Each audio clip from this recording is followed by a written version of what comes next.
Nefanao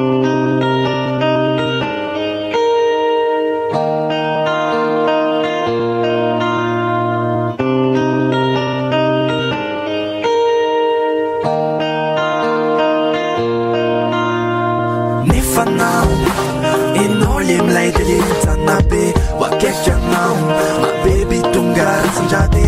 ho aza mantany fa manino hoe lavitra anao rehefa mitomany ho aza manadiny hoe tika anao fa tika anao ma baby tika anao rehefa lavitra anao ma baby lavitra anao de tsy manino fa ny foko akaiky anao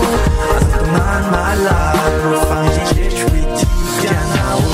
Fantsika toboko ilay maraina avao vo nahitanao fa niriko anyele zao sy anao taty aoriny vo tsapako efa takatrao ilay fonao de tsapako efa sambatrao natambatra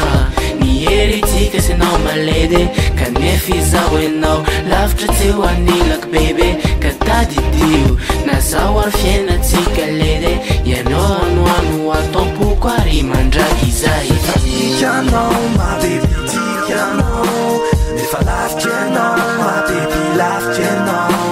de tsy manino fa ny foko akaiky anao aza tomany malalo